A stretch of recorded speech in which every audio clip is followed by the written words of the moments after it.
Olá, tudo bem com vocês? Eu sou a Bruna e esse é o canal Bru Crime.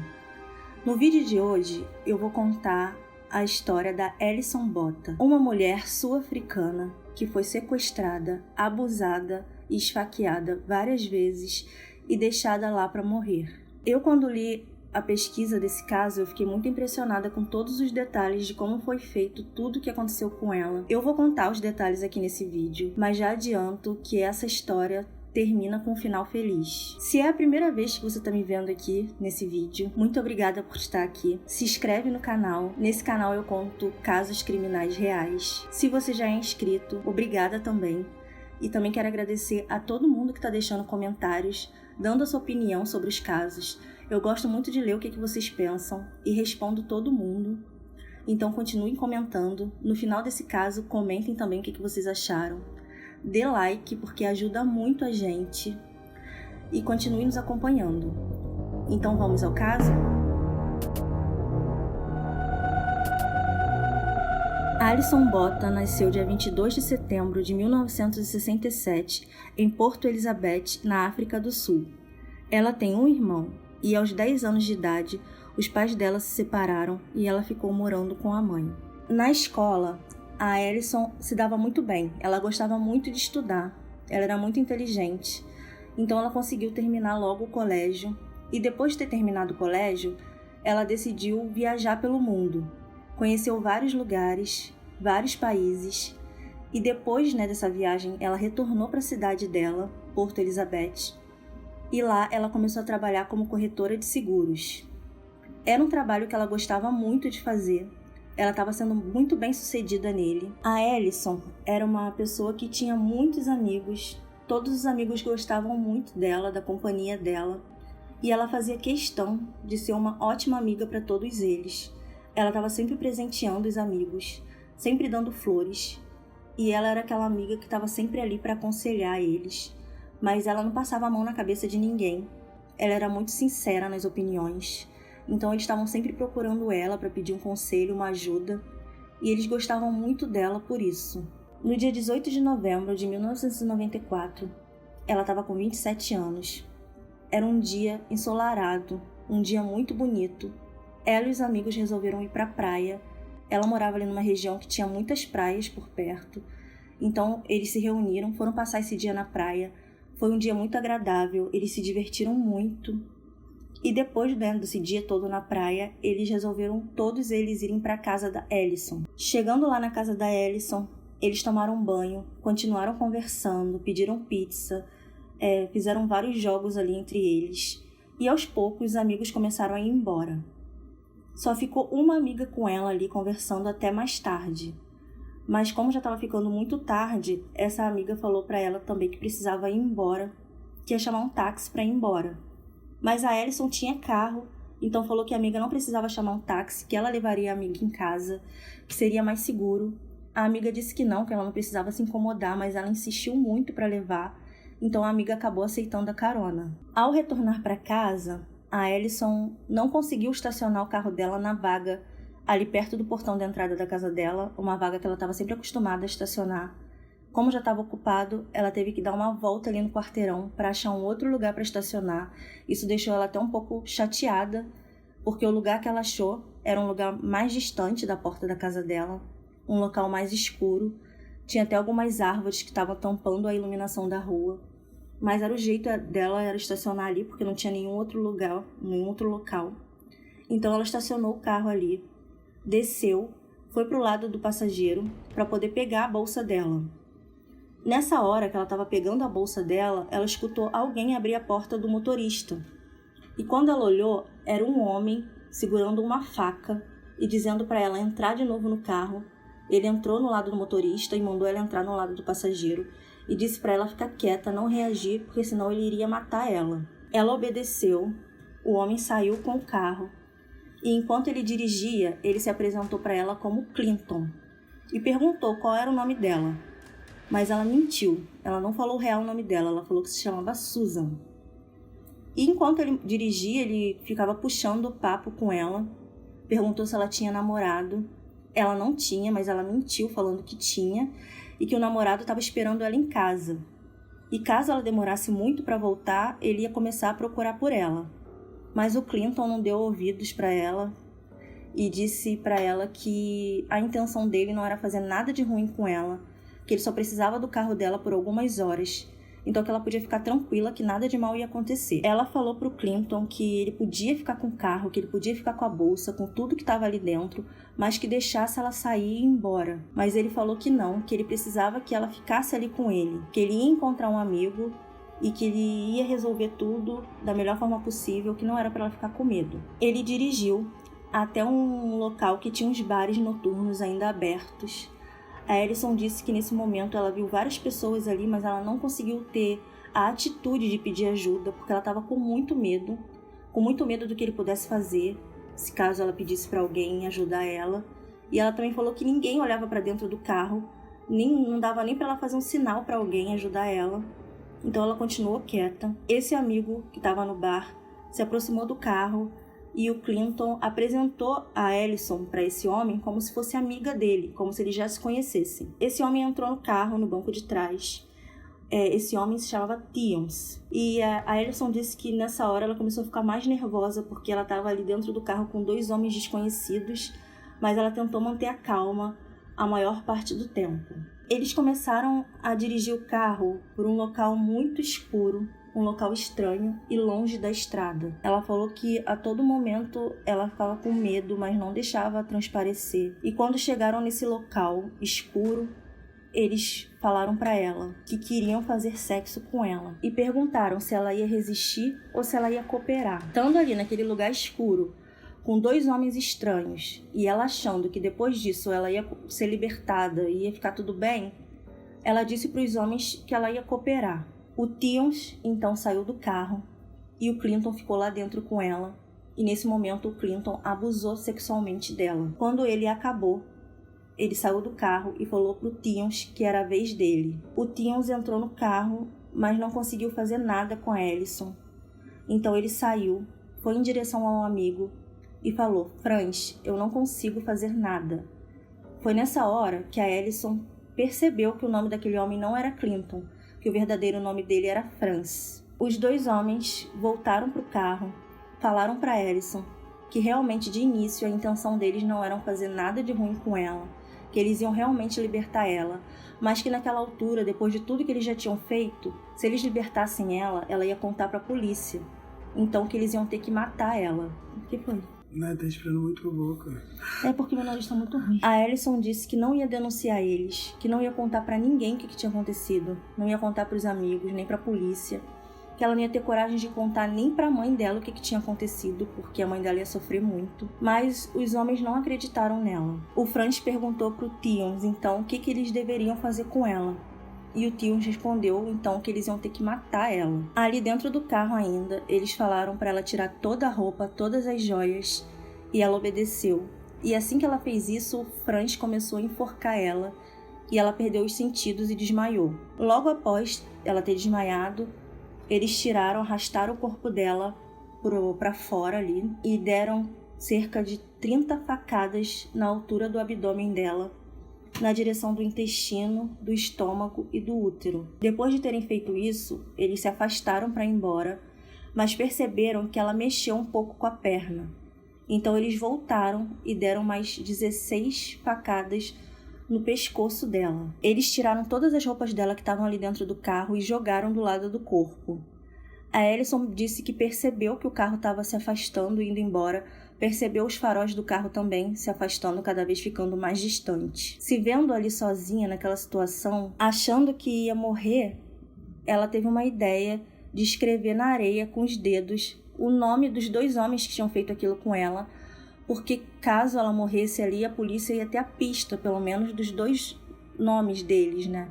Então ela fez isso, ela escreveu o nome deles ali na areia. Ela disse que nesse momento ela não sentia dor nenhuma, ela não ouvia nada ao redor dela, que estava um silêncio enorme e que ela conseguia se ver fora do corpo. Foi nesse momento que ela disse que começou a pensar: eu quero viver ou eu quero morrer? Ela decidiu que queria viver.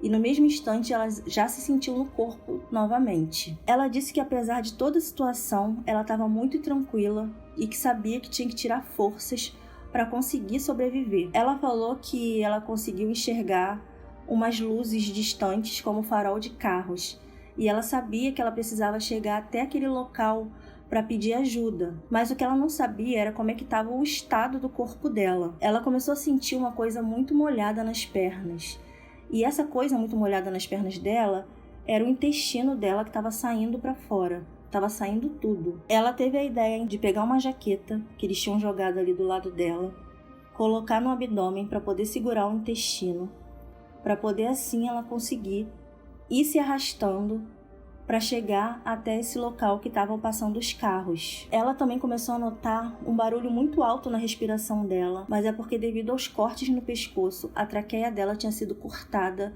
e o ar dela estava saindo por esses vários buracos que estavam no pescoço dela, então o barulho da respiração estava alta por causa disso. Ela ficou se arrastando durante um bom tempo em direção a esse lugar que ela estava vendo as luzes do carro, mas ela estava ficando muito cansada e ela percebeu que desse jeito ela não ia conseguir chegar. Ela percebeu que ela tinha que ficar em pé e seria um jeito melhor dela ir andando, ela iria se cansar menos. Ela fez todas as forças que ela tinha.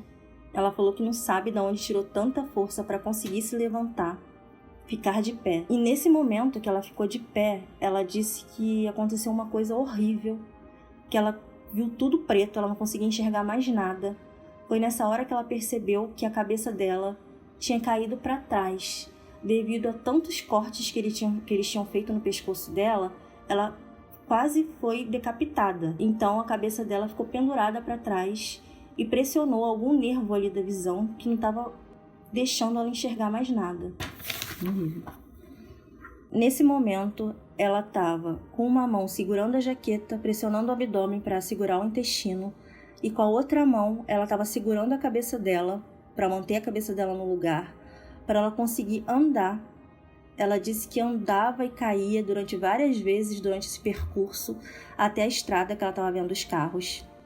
Mas depois de muito esforço, muita força, ela conseguiu chegar até essa estrada. Quando ela chegou na estrada, ela disse que ficou mais tranquila, porque caso ela não resistisse os ferimentos e acabasse morrendo ali, é um local que ela seria mais facilmente encontrada, então que a mãe dela, pelo menos saberia o que tinha acontecido com ela. Ela disse que sentiu que um carro parou ali do lado dela, mas não ajudou, foi embora.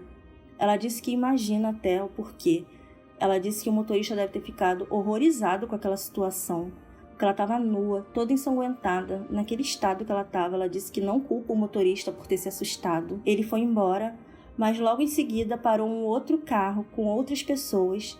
Essas pessoas que estavam dentro do carro, quando olharam para ela, começaram a gritar, mas uma pessoa desceu do carro e se aproximou dela e falou logo para ela que ia ficar tudo bem, que ele ia ajudar ela e que ele ia chamar a ambulância para socorrer ela, que era para ela ficar tranquila. Esse homem se chamava Tian.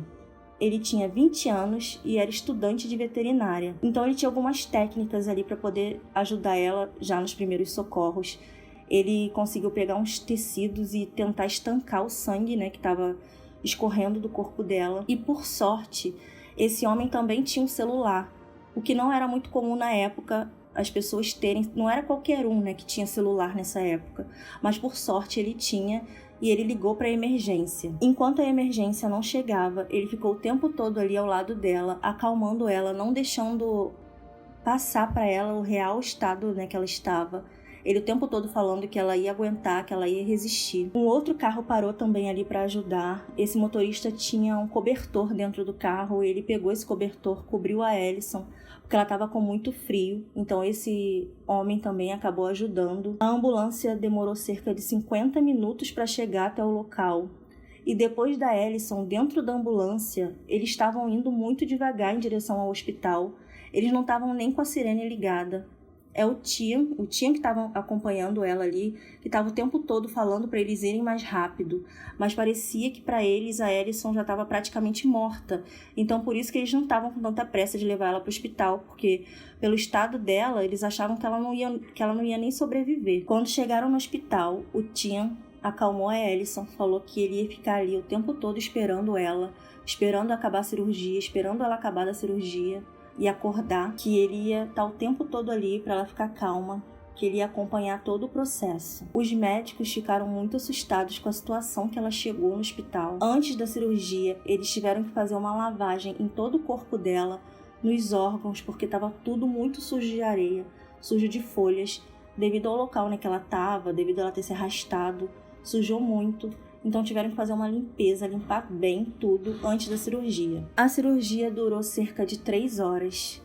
E um dos médicos que fez a cirurgia falou que em anos de trabalho ele nunca tinha visto um caso tão grave como o dela alguém sobreviver a isso. Parecia que tinha sido um milagre, que apesar de todos os esforços que eles fizeram, ele também contava a melhora dela como um milagre. Após a cirurgia, eles conseguiram avisar a mãe da Alison o que tinha acontecido. Ela foi pro hospital. Chegou no hospital, ela conheceu o Tian, um homem que tinha ajudado, né, a Alison. Ela ficou muito grata a ele por ele ter ajudado a filha dela. E também, logo depois, chegou a amiga da Alison, aquela amiga que ela tinha dado a carona na noite do crime. A amiga ficou se sentindo muito culpada porque ela disse que se ela não tivesse pego a carona com a Alison estaria em casa e nada disso teria acontecido. Mas lógico que ela não tem culpa de nada, né? A culpa foi dos 2 homens que fizeram aquilo. Depois da cirurgia, a Alison teve que ficar entubada e ela não conseguia falar. Mas ela queria muito logo dar o depoimento dela para a polícia, queria contar o nome daqueles homens para que a polícia pegasse logo eles. Os médicos autorizaram que ela retirasse o tubo por alguns instantes. Eles tiraram o tubo e ela conseguiu falar tudo o que tinha acontecido com ela. Ela lembrava de tudo, contou todos os detalhes. O detetive chegou lá com um livro de criminosos, com foto, né, de vários criminosos, e pediu para que ela olhasse aquelas fotos. Ela olhou com muita calma cada foto e no final do livro ela reconheceu a foto do Franz. Ela falou pro detetive que tinha sido ele que tinha cometido aquele crime com ela, e o detetive já estava desconfiado que tinha sido o Franz, porque o Franz já tinha sido preso outras vezes por alguns delitos que ele tinha feito e por alguns abusos. Então o policial já estava investigando ele e o Tians por esses casos que estavam acontecendo de abusos ali, ou tentativa de abusos contra algumas mulheres. Os policiais foram até a casa do Franz e quando chegaram lá, ele e o Tians estavam dormindo. Os policiais levaram os dois até a delegacia, mas não falaram o motivo. Eles nem sabiam por que estavam sendo levados. Para eles era algum delito que eles tinham cometido, que eles iam ser logo soltos em seguida, mas o policial levou primeiro o Tians para uma sala para poder interrogar ele. E ele nem imaginava que a Alison estava viva, que ela tinha sobrevivido a tudo aquilo. E o policial falou que ele estava sendo preso por tentativa de homicídio. Ele ficou meio assustado sem entender o porquê e perguntou: tentativa de homicídio? Aí o policial falou para ele: lembra aquela mulher que vocês abusaram, esfaquearam e largaram ela lá para morrer? Ela não morreu, ela está viva e ela entregou vocês. Ela contou tudo o que tinha acontecido. Nessa hora, o Tians tirou um anel que ele estava usando, colocou em cima da mesa e falou pro policial que aquele anel era da Alison. E ele confirmou, em nenhum momento ele negou o que ele tinha feito, ele contou tudo. Falaram que naquela noite a intenção deles era realmente pegar uma mulher para abusar. E falaram que depois de terem feito tudo aquilo com a Alison, eles saíram para beber e depois foram dormir. Quando foi a vez de interrogar o Franz, os policiais já sabiam de tudo. Então o Franz também não negou nada, contou toda a história, confirmou tudo o que tinha acontecido e falou para os policiais que foi bom eles terem pego ele aquele dia, porque naquela noite eles estavam planejando fazer exatamente a mesma coisa com uma outra mulher. Enquanto eles aguardavam o julgamento, a Alison estava se recuperando dos cortes, se recuperando das cirurgias. Ela teve que fazer várias cirurgias e ela não teve mais coragem de voltar para o apartamento dela. Apesar de não ter acontecido no apartamento, ela disse que a região ali deixava ela com lembranças muito ruins, então ela não voltou mais para o apartamento. As pessoas vão limpar a casa justamente agora que eu tô gravando. O julgamento começou no dia 12 de junho de 1995. E o Franz alegou inocência por insanidade. Ele dizia que ele era possuído por um demônio e que ele tinha que fazer tudo que esse demônio mandava ele fazer, porque senão quem ia morrer era ele. Ele dizia que tinha um pacto, mas essa história aí dele, da defesa dele, não colou. Várias mulheres também foram lá depor contra eles, mulheres que tinham sido abusadas por eles, outras que tinham passado por tentativas de abuso também. Foram lá, prestaram seu depoimento contra eles dois, e o juiz sentenciou os dois à prisão perpétua sem direito a condicional. Quando acabou esse julgamento, que parece que foi o momento que caiu a ficha da Alison sobre tudo que tinha acontecido com ela. Ela estava com cicatrizes emocionais e físicas, mas ela em nenhum momento quis se fazer de vítima, e ela decidiu então viajar pelo mundo fazendo palestras, contando a história dela e incentivando que outras mulheres também contassem seus abusos e denunciassem caso tivessem sofrido abusos. E ela foi a primeira mulher sul-africana a falar abertamente sobre o estupro. E isso ajudou que muitas outras mulheres também denunciassem e falassem mais sobre isso. A Alison escreveu 2 livros e fez um filme contando essa história dela. Depois disso tudo, a Alison casou, e uma das coisas mais incríveis que aconteceu na vida dela foi que ela conseguiu engravidar. Ela engravidou 2 vezes. Apesar dos ferimentos, terem sido muito ali na região do útero, não afetou e ela conseguiu engravidar. Ela teve 2 filhos, 2 meninos. E o segundo parto dela foi feito pelo Tian, aquele homem que tinha ajudado ela na estrada, que salvou ela da estrada. Ele fazia veterinária na época, mas quando conheceu a Alison, ele mudou para medicina e ele fez o parto dela.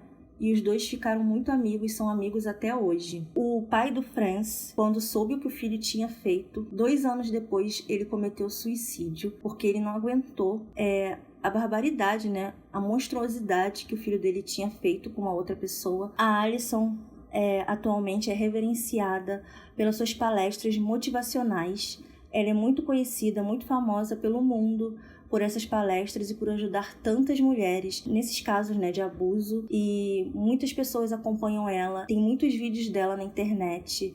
É muito bom assistir os vídeos dela porque ela conta a história dela, mas de uma maneira leve, sem peso nenhum. Ela diz que ela até prefere que ela conte, porque apesar dela contar todos os detalhes, ela consegue contar e passar de uma forma muito positiva. Uma vez perguntaram para ela se ela não tinha ódio desses homens que fizeram isso tudo com ela. Ela disse que no início ela sentia muito ódio deles, mas que ela não queria se manter presa a eles mais, porque o único poder que eles tiveram sobre ela foi no dia do crime, e que ela não ia dar mais esse poder para eles. Perdoava eles, mas como uma forma de se perdoar e tirar toda essa mágoa, toda essa raiva de dentro dela e viver a vida de uma forma mais positiva possível, porque ela lembra a todo instante que ela escolheu viver. Me diz aí, o que vocês acharam desse caso? Essa história incrível da Alison, uma história de muita força, de superação e de positividade, que é o que ela passa para todo mundo hoje em dia, ajudando muitas outras pessoas. Me diz o que você acha. Realmente foi um milagre o que ela viveu? Se existem pessoas que têm essa força, essa vontade de viver, se isso realmente ajudou ela a se manter viva. Me diz se vocês já conheciam esse caso ou não. Depois acompanhe algumas entrevistas dela falando para vocês verem como ela é uma pessoa iluminada, por ter passado tudo isso e continuar tendo essa força toda que ela tem. Comenta aí pra mim, que eu quero ver o que vocês acham, a opinião de vocês. Não esqueçam de se inscrever no canal. Obrigada por vocês terem assistido o vídeo até aqui. Até o próximo vídeo.